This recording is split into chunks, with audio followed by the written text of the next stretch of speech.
नमस्कार.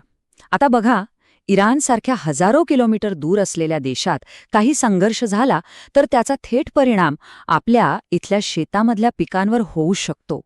हे ऐकून आश्चर्य वाटेल, नाही का?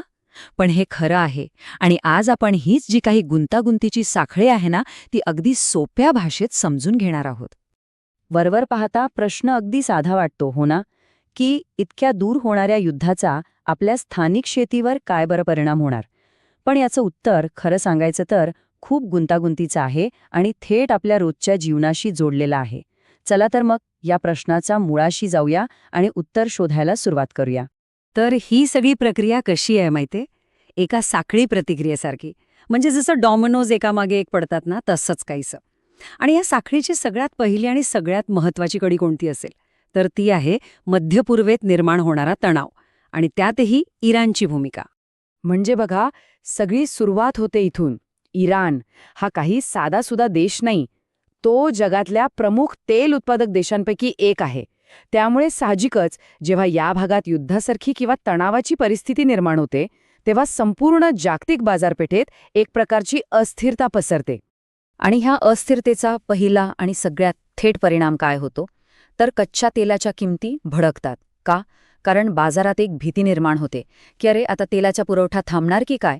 आणि मग मागणी आणि पुरवठाचं जे गणित आहे ते पूर्णपणे बिघडून जातं. तर मुद्दा लक्षात येतोय का? कच्चं तेल महाग झालं की त्याचा परिणाम थेट आपल्या गाडीतल्या पेट्रोल आणि डिझेलच्या दरांवर दिसू लागतो. आणि एकदा का इंधन महाग झालं की मग वाहतुकीचा खर्च तर आपोआपच वाढणार.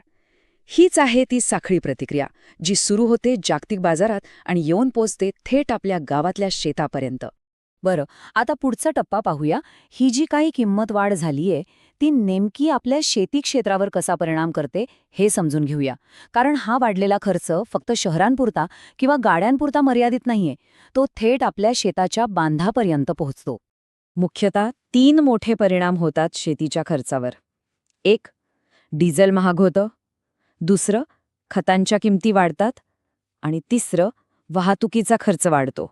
आणि गंमत म्हणजे हे तिन्ही मुद्दे एकमेकांमध्ये घट्ट गुंतलेले आहेत.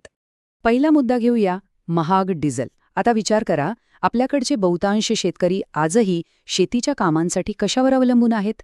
नांगरणीसाठी ट्रॅक्टर लागतो, विहिरीतून पाणी उपसायला पंप लागतो, लाईट गेली तर जनरेटर लागतो आणि या सगळ्यासाठी काय लागतं? डिझेल. मग साहजिकच डिझेल महाग झालं की शेतीचा जो मूळ खर्च आहे तो थेट वाढतो.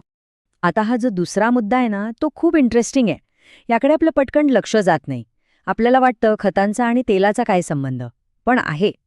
अनेक रासायनिक खतं बनवण्याच्या प्रक्रियेमध्ये नैसर्गिक वायू आणि पेट्रोलियम पदार्थ हे महत्त्वाचे घटक म्हणून वापरले जातात.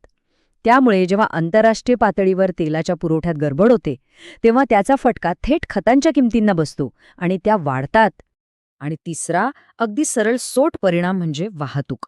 आता शेतकऱ्याने पीक तर काढलं, पण तो भाजीपाला ते धान्य शेतातून शहरातल्या बाजारापर्यंत पोचवायचं कसं? त्यासाठी वाहतूक लागणारच. मग डिझेल महाग झाल्यामुळे जर वाहतुकीचा खर्च वाढला तर काय होणार? एकतर शेतकऱ्याच्या हातात येणारा नफा कमी होणार, नाहीतर मग तो वाढीव खर्च आपल्यासारख्या ग्राहकांच्या खिशातून वसूल होणार. म्हणजे पुन्हा महागाई वाढणार. तर या सगळ्याचा एकत्रित परिणाम काय होतो? तो थेट शेतकऱ्याच्या आर्थिक गणितावर होतो. म्हणजे बघा, एका बाजूने खर्च वाढतच चाललाय आणि त्यामुळे मिळकतीवर प्रचंड दबाव येतो. शेतकऱ्यांसमोरचं खरं आव्हान इथेच आहे. हे चित्र बघा. एका बाजूला डिझेल, खतं, वाहतूक या सगळ्याचा खर्च हमखास वाढणार, हे पक्क. पण दुसऱ्या बाजूला आपल्या पिकाला बाजारात तेवढाच वाढीव भाव मिळेल का, याची काहीही शाश्वती नसते. आणि इथेच खरी गोची होते. खर्चाचा ताण वाढत जातो आणि मिळकत मात्र अनिश्चित राहते. ठीक आहे, मग आता प्रश्न पडतो की अशा परिस्थितीत करायचं काय?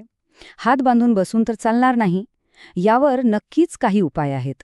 कारण अशा बदलत्या काळात योग्य माहिती आणि चोख नियोजन हेच शेतकऱ्याचं सगळ्यात मोठं शस्त्र ठरू शकतं. तर काही महत्त्वाच्या गोष्टी आहेत ज्या लक्षात ठेवायला हव्यात. सगळ्यात पहिलं म्हणजे शेतीतल्या प्रत्येक खर्चाचं अगदी काळजीपूर्वक नियोजन करायला हवं. दुसरं, जिथे शक्य आहे तिथे पाणी आणि इंधनाची बचत कशी करता येईल यावर भर द्यायला हवा. आणि तिसरी, सगळ्यात महत्त्वाची गोष्ट म्हणजे सरकारच्या शेतकऱ्यांसाठी काय योजना आहेत, कोणतं अनुदान मिळतंय याची नेहमी माहिती ठेवणं गरजेचं आहे. शेवटी या सगळ्या चर्चेचं सार काय आहे? तर हेच की आजच्या जगात कोणतीही गोष्ट एका जागेपुरती मर्यादित राहिलेली नाहीये. इराणमध्ये होणाऱ्या संघर्षाचे पडसाद थेट जगभरातल्या अर्थव्यवस्थांवर आणि तिथून आपल्या शेताच्या बांधापर्यंत उमटू शकतात. हेच आजच्या एकमेकात गुंतलेल्या जगाचं वास्तव आहे. आणि जाता जाता एक महत्वाचा प्रश्न आपल्या सगळ्यांसाठी आहे. या इतक्या जोडलेल्या जगात शेतकऱ्यांसाठी फक्त शेतीचं ज्ञान असणं पुरं आहे का? की बदलत्या काळानुसार या जागतिक घडामोडी आणि त्यांचं अर्थकारण समजून घेणं हे सुद्धा एक आवश्यक कौशल्य बनलं आहे? यावर आपण सगळ्यांनीच विचार करायला हवा.